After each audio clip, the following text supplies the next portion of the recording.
All right, ladies and gentlemen, welcome back to the channel. We're talking about the Tampa Bay Buccaneers in tonight's video. I don't care that we're 1 month into the season. I really don't care.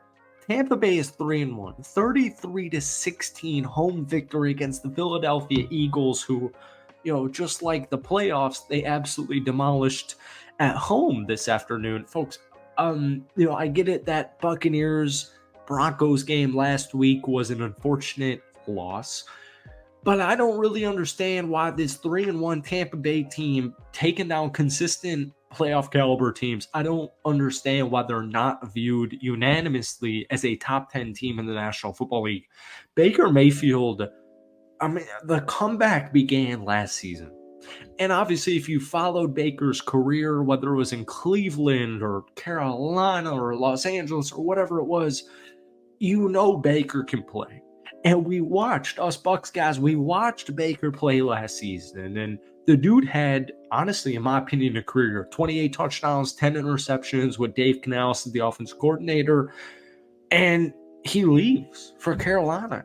And Tampa hires Liam Cohen as the offensive coordinator. And the moment, literally the second you start doing digging on Liam Cohen, you're like, maybe Tampa's better off.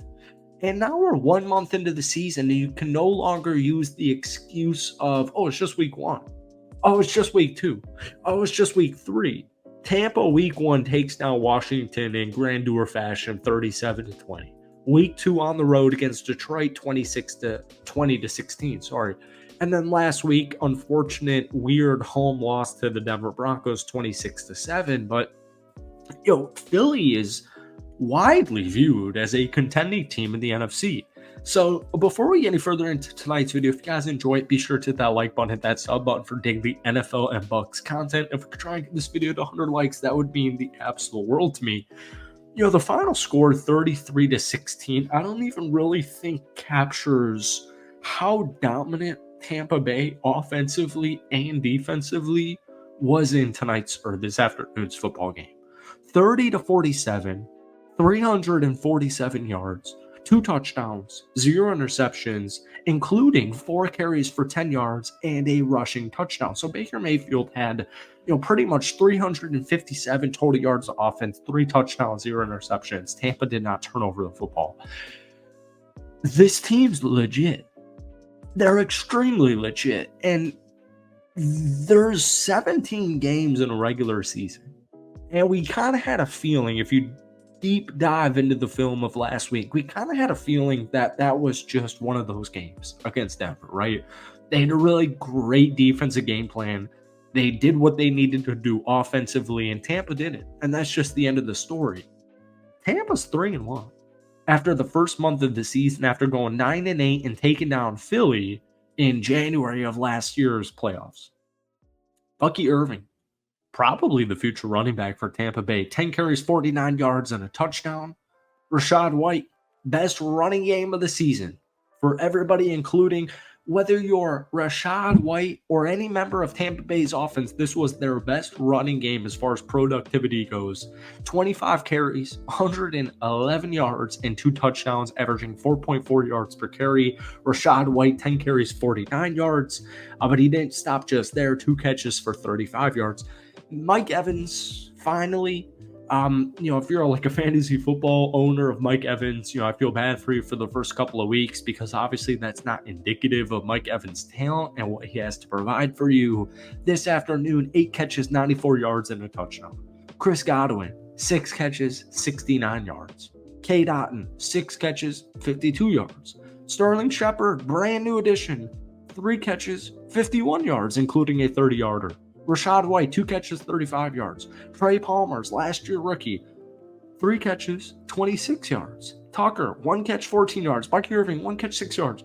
This is one of the most dynamic offenses in the National Football League that I don't really think people are aware of. And, I just moved to the Tampa area from Fort Myers, and I've gotten a lot of love from you guys saying, welcome to Dunedin. I am really trying to go to this Bucks-Ravens Monday Night Football game here. It's just kind of a random just kind of tidbit to throw into this video, but Tampa's legit. And the whole summer all we heard, and like, by the way, I cover the whole NFL league on my channel, Will Upton. Like, I love Tampa Bay. I love the Buccaneers, but like, I will give credit where credit is due. I do think the Saints and the Falcons are good football teams. I think the Falcons heading into the season got a ton of hype when we all thought, in retrospect, like, it's probably going to take a little bit of time. The Saints are, kind of a high risk, high reward type of team. In Carolina, nobody's really too worried about them. I don't really get why the team that's won the last consecutive numerous NFC South champions, I don't really get why they were so discredited heading into this season. You got a brand new offensive coordinator in Liam Cohen. You got the same coach in Todd Bowles. And, I'm just thinking to myself, every time I watch a Buccaneers game, I'm just like, why don't they get the love and respect that they deserve? Even in the Tom Brady era, even when they won the Super Bowl a couple of seasons ago, I feel like people just kind of brushed it off. And I'm looking at this offense and I'm thinking they're better than last year. And this is a team that finished 9-8 after what, a 3-6 start? And I'm looking at this defense. Levante David, 8 total tackles, 2 sacks, a forced fumble. Jordan Whitehead, phenomenal addition, 6 total tackles. Britt, 6 tackles. Dean, 5 tackles. The Tampa Bay Buccaneers finished today's game against one of the most high-caliber offenses in the NFL, the Philadelphia Eagles, with 6 sacks, 2 forced fumbles, and only 16 points given up. You go up and down it. Yaya Diaby, sack, forced fumble. He's a stud. Nobody really knows him. Vita Vea. Oh, yep. He's still in Tampa, if you're wondering. Sack. Logan Hall. Sack. Nelson. Sack. Levante David. 2 sacks. Like, this is a really competent defense that people aren't aware of. And even though Baker has been this kind of really cool comeback player of the year type of quarterback, people are still underestimating this offense. You look up and down the roster, folks. Baker Mayfield, Bucky Irvin, great draft pick, Rashad White, Mike Evans, Chris Godwin, Kate Otten, I got Shepard, Trey Palmer, McMillan, J-Mac. Like, this team is loaded offensively and defensively, and I just don't really get how a 3-1 team in the NFL can fly so under the radar. This upcoming Thursday, a couple of days from now, taking on the Atlanta Falcons on the road. That's going to be a big game because I have a strong feeling, even though the game just finished, that people are still not going to give proper respect and proper credit to this Buccaneers team. But you're a Bucs fan, you're watching this video, you're thinking, I'm fine with that. This team is extremely good. Let them figure that out for themselves. Thank you guys so much for watching. Hit that like button, hit that sub button for daily NFL and Buccaneers content. But folks, give me your player of the game down below. That's it for me. Peace.